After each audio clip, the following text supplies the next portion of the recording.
So driving down unpaved back roads without cell phone service in a completely new area in West Virginia is not exactly ideal, but me and Lauren tend to find ourselves in these kind of situations a lot.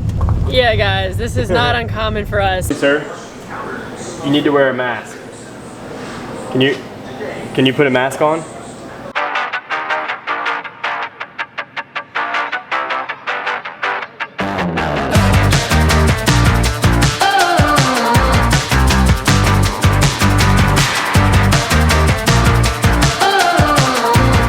Hey guys, I'm Lauren. And I'm Seth. And we're Extravaganza. Yep, and today we're here in Point Pleasant, West Virginia, home of the Mothman. Mothman. Country roads, take me home to the place where Mothman roams. West Virginia, Mountain Mothman, take me home.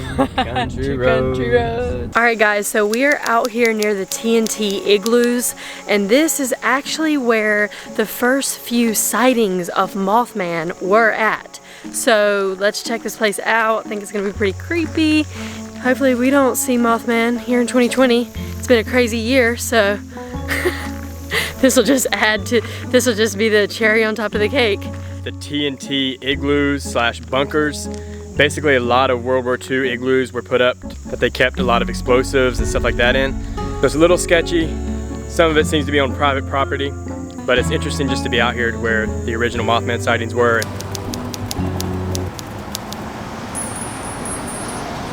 Doing great, how are you? Oh, all right. I think we're just gonna go check out the museum. Already? How many do we have? 2. Alright guys, a little bit of backstory about Mothman and how this all started. In 1966, there was over 100 reported sightings of people that saw Mothman.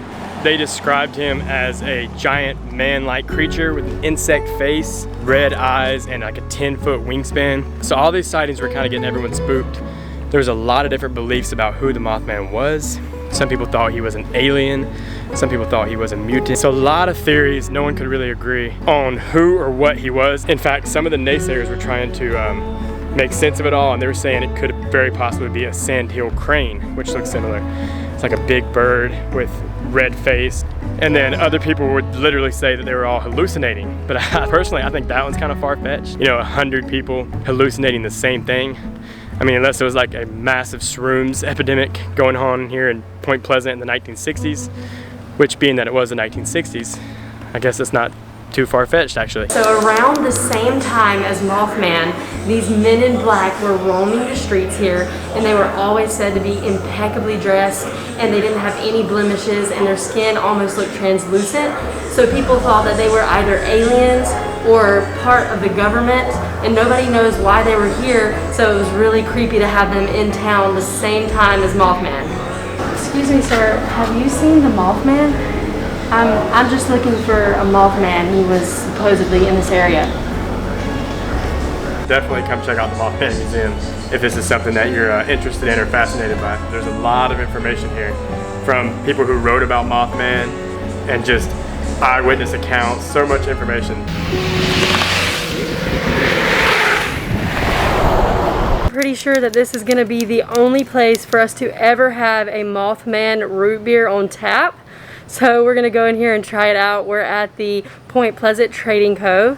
I really hope it doesn't taste like mothballs. So let's see. How's your day going? Good. How's your all going? Good. Going good. Thank you.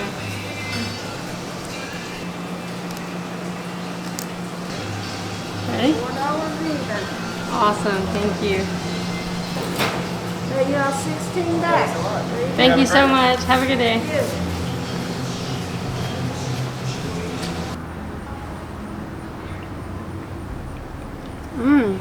It's really good. It has like an extra, oh, I know what it tastes like. It tastes like a Lifesaver mint. Really? That's what it does, yes. And that's good to you? Yeah, it tastes really good. Oh, I don't know. Let me try it. By the way, apparently it's made at a winery right across the river, so it is local root beer. Looks really thick and sloshy. It's a little weird.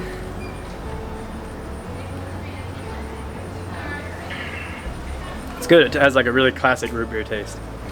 Kind of strong. What about that lifesaver mint though? Yeah, I can see it now that you mentioned it.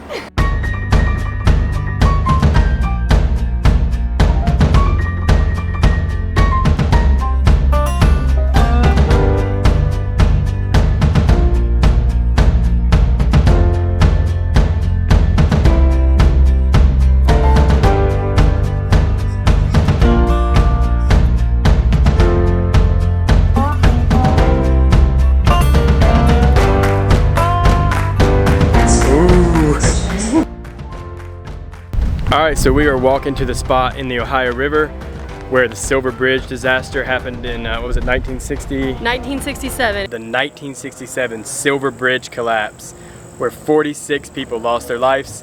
It was in December during holiday traffic and rush hour. It was really tragic because this bridge was only 30-some years old when it collapsed. But anyway, the question is, did Mothman have anything to do with it? Or was he just trying to warn the local residents that it was coming? Find out on the next episode of Supernatural.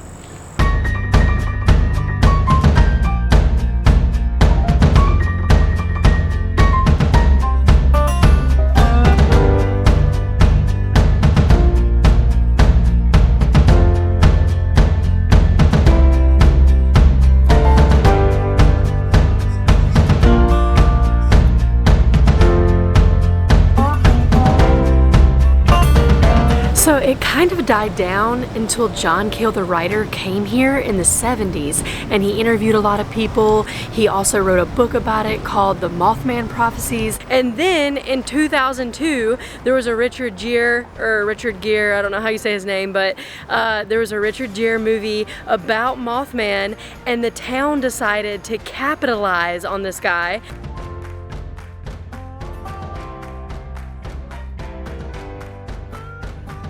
So the city of Point Pleasant is located at the confluence of the Ohio and the Kanawha rivers, and one of the oldest towns along those rivers. Behind us, facing the river, a really big mural of the Shawnee Native American tribe. It's really phenomenal, and whoever painted them was incredibly talented. I don't know if I've ever seen a series of murals this long and this historical and this well done. I highly recommend visiting Point Pleasant, West Virginia. Alright guys, so thanks for joining us today on our tour of Point Pleasant, West Virginia. Make sure you come and check this place out for yourself. Let us know if you think Mothman is real.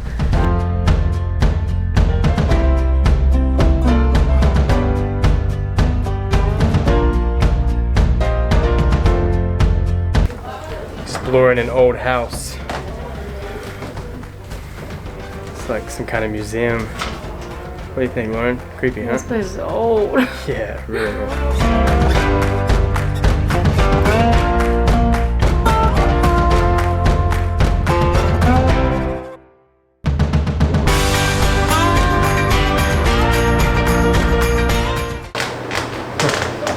What's going on up there?